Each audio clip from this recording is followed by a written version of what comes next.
మీ Mukunda jewellers లో నక్షి మేళా సందర్భంగా free shipping across the world. నమస్తే, మీరు చూస్తున్న సుమన్ టీవీ. నేను మీ కీర్తి.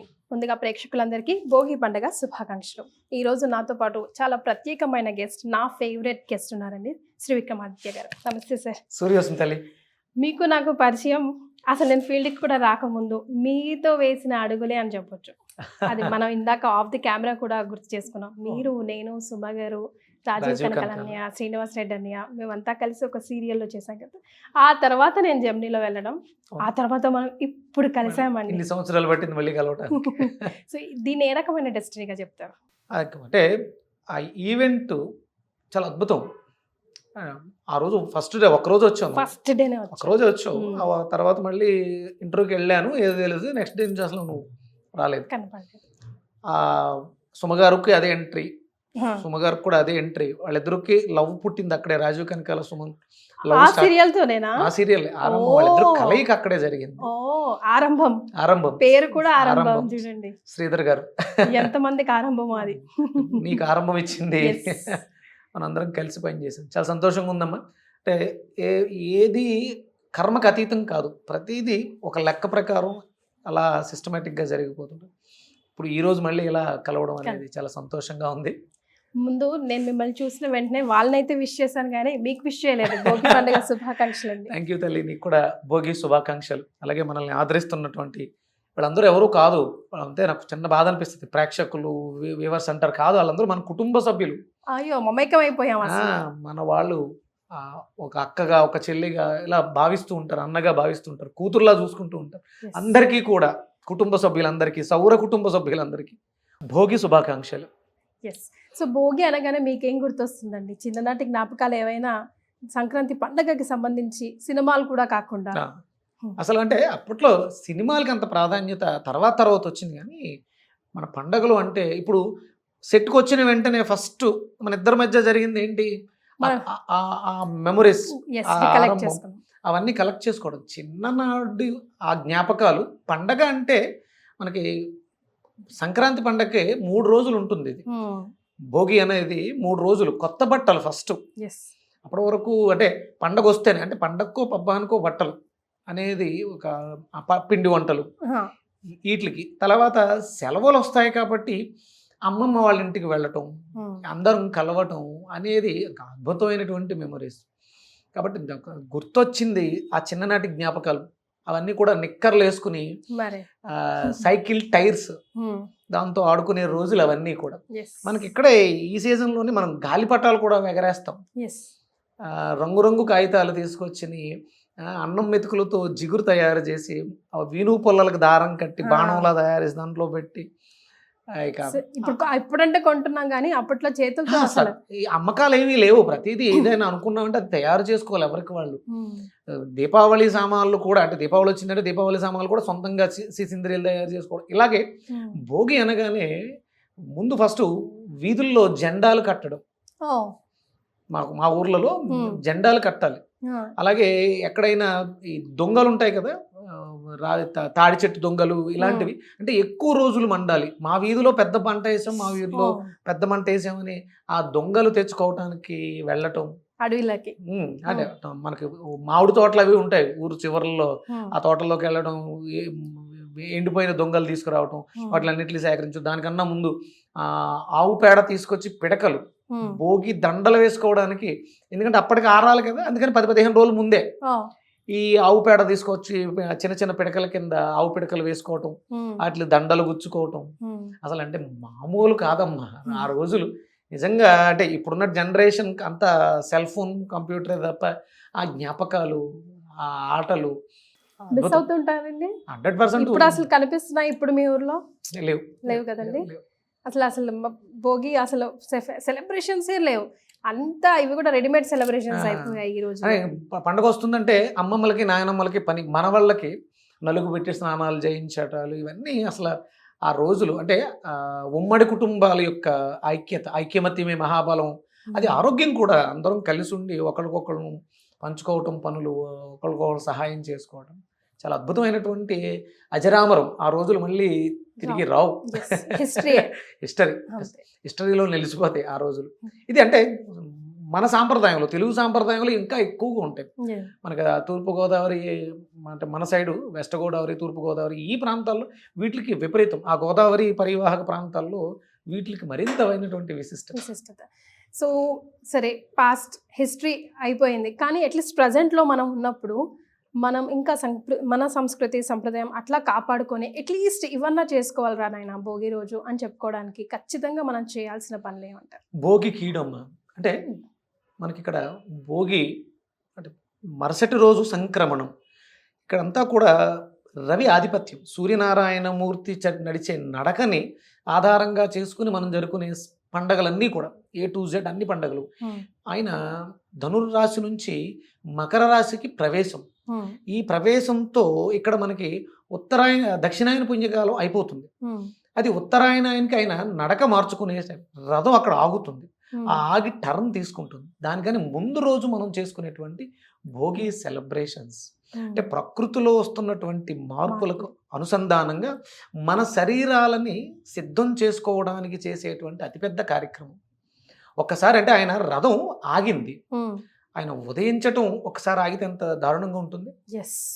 అంటే ఇక్కడ ఆ నడక జస్ట్ అలా ఆగి ఆయన అలా టర్న్ తీసుకోవడానికి వచ్చే గ్యాప్లో జరగబోయేటువంటి పెను ప్రమాదాలను దృష్టిలో ఉంచుకుని మన ఇళ్లలో ఉన్నటువంటి పాడుపడిపోయిన కీడు అంటే నెగిటివ్ ఎనర్జీని ప్రొడ్యూస్ చేస్తారు. వాడని వస్తువు ప్రతిదీ కూడా నెగిటివ్. ఆయన ఫ్యాక్షన్ ఆఫ్ సెకండ్స్ ఆ తిరగడానికి తీసుకునే ఆ గ్యాప్లోనే ప్రకృతిలో ఉండేటువంటి నెగిటివ్ ఎనర్జీస్ మన మీద విలయతాండవం చేయకుండా ఉండడం కోసం ఈ భోగిమంట అంటే మనం అది అగ్నిహోత్రం అంటే మనం ఇళ్లలో రెగ్యులర్గా చేసుకునే నిత్యాగ్నిహోత్రం మనం చేస్తాం, మరి సామాన్యులు చేయలేరు కదా. అందుకని వాళ్ళకి కూడా ఈ యజ్ఞం యొక్క ఫలితం అందడం కోసం మనం అందరం కలిసి ఒక పురం అంటే మన పురోహితుడు అంటే ఎవరు? పురమ యొక్క హితమును కోరుకునేవాడు పురోహితుడు. ఇక్కడ ఇది ఒక అద్భుతమైనటువంటి యజ్ఞం. కేవలం వ్యక్తిగా కాదు, వ్యవస్థగా కాదు, దేశానికి రాష్ట్రానికి కూడా జరగబోతున్నటువంటి విపత్కారాల నుంచి పరిహారం కోసం వేసేటువంటి మంట. అదొక అద్భుతమైనటువంటి మహాయజ్ఞం. మనం యాగాలు చేస్తుంటాం, అంతకన్నా పెద్ద యాగం అన్నమాట ఈ భోగి. మనం ఏమి సామాన్యం తేమమ్మా, మామిడి దొంగలు తెస్తాం, అందులో వేసేటువంటి సమిదలుగా వాడేది చిన్న చిన్న పుల్లలు వేస్తే హోమం అయింది. అది పెద్ద పెద్ద దొంగలు వేస్తే ఏమవుతుంది? అది మహాయాగం కన్నా పెద్దదన్నమాట. అతిరాత్రం అలాంటి యాగాలతో సమానం ఇది. అందుకని భక్తి శ్రద్ధ ఇక్కడ మనకి పితృతర్పణాలు శ్రాద్ధాలు కూడా పెడతారు.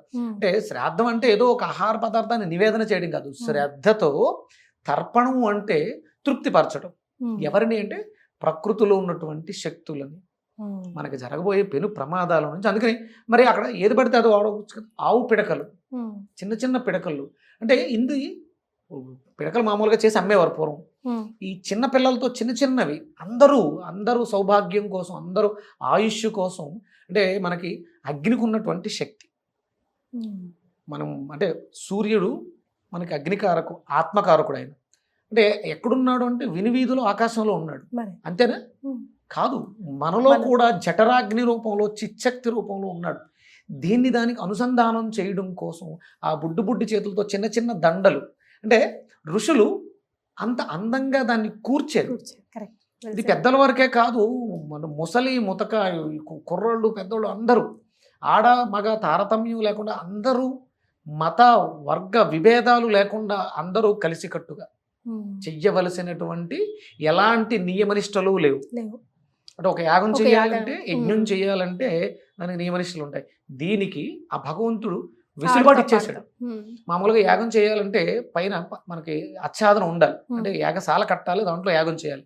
ఇది మహాయాగం కదా, దీనికి ఆకాశమే హద్దు. అంటే ఎలాంటి నియమనిష్టలు లేవు. కంపల్సరీ స్నానం చేయాలి, సంధ్యావందనం చేయాలి, జంజం వేసుకోవాలి, ఇలా ఏమీ లేకుండా అందరం తీసుకొచ్చి తెల్లవారుజామున, ఇది పుష్యమాసం, పుష్యమాసానికి అత్యంత విశిష్టత ఏంటంటే ఆదివారం పుష్యమి కలిసి వస్తే దాన్ని పుష్య అర్కయోగం అంటాం. అంటే రవివారం, అది నక్షత్రాధిపతి వచ్చి శని.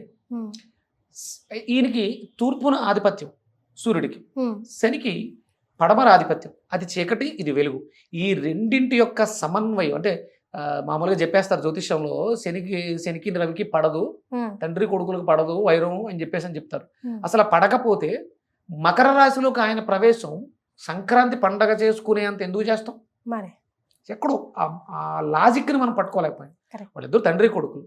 అందుకని ఇక్కడ పుష్యమి నక్షత్రానికి అధిపతి అయినటువంటి శని, మకర రాశి అధిపతి శని రవితో సంయోగం చెందేటువంటి స్థితి. ఆదివారం పుష్యమే మహాయోగం అనుకున్నప్పుడు మాసమే పుష్యమాసం అయింది. అందులో రవి అక్కడ ప్రవేశిస్తాడు. ఇంకెంత పుణ్యం, ఇంకెంత యోగం. అందుకని ఈ పుణ్యం, ఈ యోగం అందరికీ పట్టాలి. అందుకని భోగి మంటలు అదే మహాయజ్ఞం చేయిస్తుంది మనతో. కరెక్ట్, భలే డిస్క్రిప్షన్ చేశారండి. అంటే అది భగవంతుడి యొక్క అనుగ్రహం. సూర్యోపాసనలో నేను తరిస్తున్నాను, నేను రమిస్తున్నాను, ఆయనతో గర్వంగా ఫీల్ అవుతాను. అంటే అది భగవంతుడు నా నోట పలికించినటువంటి వాక్కులుగా భావిస్తాను. అస్సలు చేయకూడని పనులు ఏమన్నా ఉన్నాయండి ఈరోజు, ముఖ్యంగా భోగి రోజు? చేయకూడని పనులు అంటే ఏమి లేదు. సూర్య అపచారాలు అస్సలు చేయకూడదమ్మా. ఫర్ ఎగ్జాంపుల్ సూర్యోదయానికి పూర్వం లేవటమే ముందు ఫస్ట్.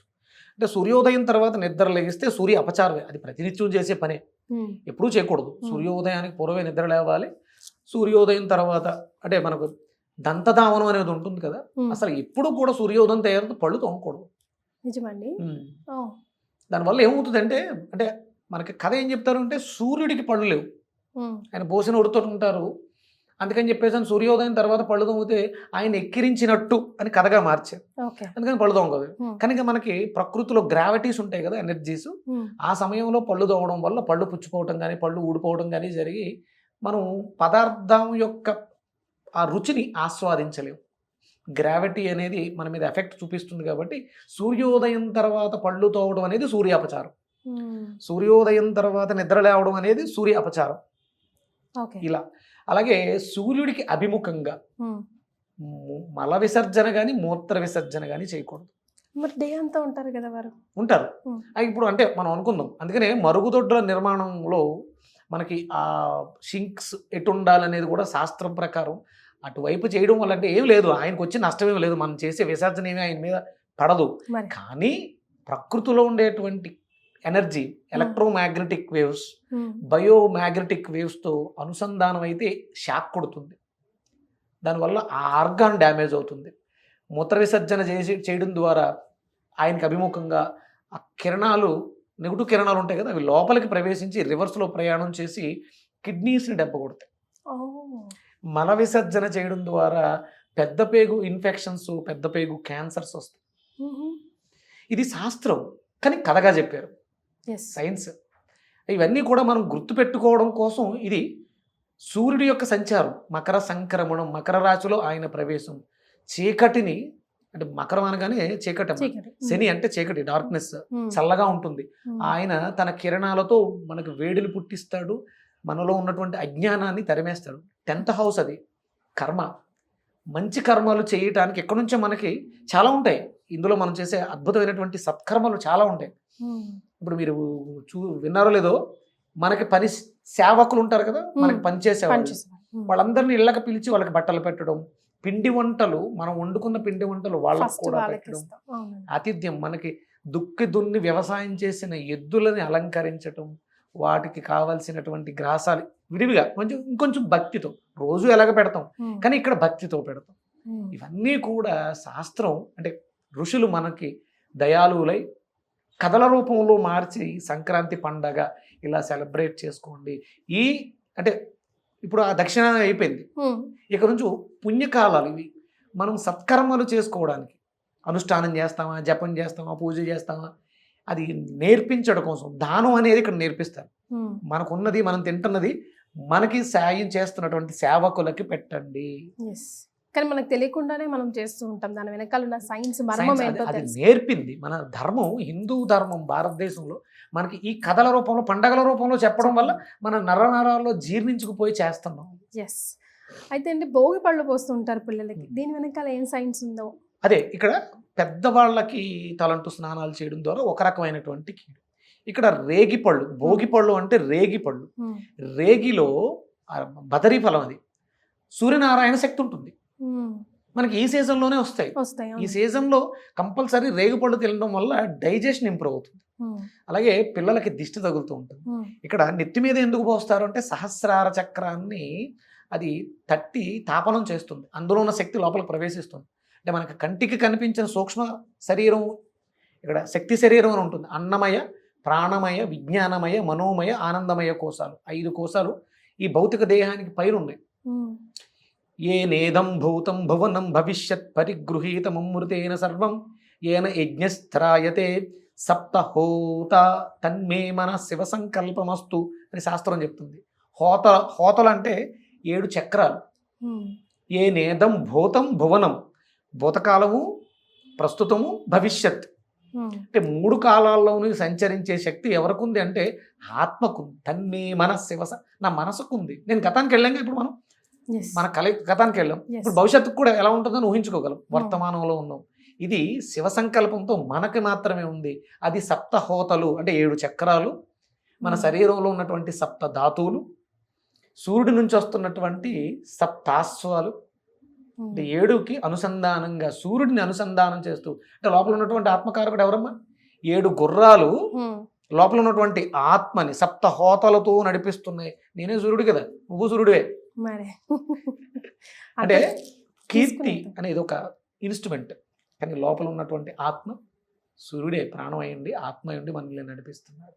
అందుకని చిన్నపిల్లలకి వాళ్ళ శరీరాలు ఆ సప్తహోతలు యాక్టివ్ అవ్వడానికి రేగిపళ్ళలో ఉన్నటువంటి శక్తి సహస్రారం ద్వారా లోపల పీనియల్ గ్లాండ్ ఉంది, queen of gland, pineal gland, pituitary gland. ఇక్కడ బ్లూ ప్రింట్ ఒకటి ఉంటుంది, పుట్టుకతో ఒక డిజైన్ చేయబడి ఉంది.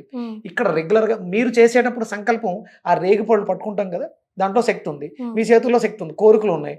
అలా వేసేటప్పుడు శతమానం భవతి శతాయుః పురుష సతేంద్రియే ఆయుష్ దేవేంద్రియే ప్రతిష్టతి ఆశీర్వదించారుగా. మీ శక్తి రేగిపండులో ఉన్నటువంటి సూర్యశక్తితో అనుసంధానమై పిల్లాడి సహస్రారం మీద పడి సహస్రారంలోంచి పీనియల్ గ్లాండ్లోకి వెళ్ళి, ఒకవేళ పొరపాటుగా వాడి చార్ట్లో బ్లూ ప్రింట్లో ఆయుష్ తక్కువగా ఉంటే ఆయుర్వృద్ధి అవ్వడం కోసం. మనం ఏదో సింపుల్ గా చేస్తాం, కానీ దాని వెనకాల సైన్స్ ఉంటే వాల్యూ పెరుగుతుంది, చేయడంలో కూడా శ్రద్ధ భక్తి పెరుగుతుంది. 100% సైంటిఫిక్. సైన్స్ కి అందనంత గొప్పది శాస్త్రం. ఇంకా సైన్స్ ఇంకా ఎంతో డెవలప్ అయితే తప్ప పూర్తి శాస్త్రాన్ని అర్థం చేసుకోలేదు. సో ఫైనల్ గా భోగి పండుగ గురించి మా ప్రేక్షకులకి చెప్పాల్సి వస్తే ఏం చెప్తారు? శుభ్రంగా పొద్దుటే సూర్యోదయం పూర్వమే లేచి తలంటూ నలుగు నువ్వుల నూనెతో, ఎందుకంటే పుష్యమాసం కదా, శని మాసం ఇది, నువ్వుల నూనెతో అభ్యంగన స్నానం కంపల్సరీ చెయ్యండి. శుభ్రంగా పిల్లలు ఉంటే భోగి పళ్ళు పొయ్యండి, భోగి మంటలు వెయ్యండి. అందరం కూడా దాంట్లో హవిస్సుని సమర్పించండి. ఎంతో తృణమో పణమో ఏదో ఒక కట్టె మన ఇంట్లోంచి ఏదో ఒకటి పట్టుకెళ్ళి దాంట్లో అందరం కలిసి యజ్ఞం చేసుకునే అవకాశం ఇది. అందుకని కంపల్సరీ భోగి మంట వెయ్యండి. మాకు ఆనవాయితీ ఉంది, ఆనవాయితీ లేవు, ఇలాంటివి కాదు. శుభ్రంగా నువ్వులకు సంబంధించినటువంటి పదార్థాలు తినాలి. అందుకని మనకి ఇక్కడ నువ్వులుండలు, అరిసెలు, బియ్యపిండితో చేసినటువంటి చెక్కిడాల్లో కూడా నువ్వులు వేస్తారు. ఇలాంటివి ఆహారంగా స్వీకరించి అందరం కూడా గతాన్ని మర్చిపోయి వర్తమానంలో పిల్లలులా, చంటి పిల్లల కొత్త బట్టలు ధరించి జీవితం ఇక రాబోతున్నటువంటి ఉత్తరాయణ పుణ్యకాలు అద్భుతమైనటువంటి యోగాన్ని ఇస్తుంది. మనకి ఎలా వచ్చేది కూడా ఉగాది నుంచి వచ్చే మాసం క్రోధినామ సంవత్సరం చాలా ఇబ్బందులు పెట్టేసింది మనల్ని. రాబోయేది సూర్యుడికి సంబంధించిన మాసం, రాజు సూర్యుడు అవుతున్నాడు. అందుకని ఈ 2025 రాబోయే 2025 రాబోయే ఉగాది పండగ మన జీవితాలు మారిపోతున్నాయి. అందరం ఆయురారోగ్యాలతో అష్టైశ్వర్యాలతో సుఖంగా సంతోషంగా జీవించడానికి స్వామి అనుగ్రహిస్తున్నారన్న సంకల్పంతో ఆనందాన్ని పంచుకోండి. చాలా సంతోషం అండి. భోగి పండుగ శుభాకాంక్షలు. Suryasmita, thank you.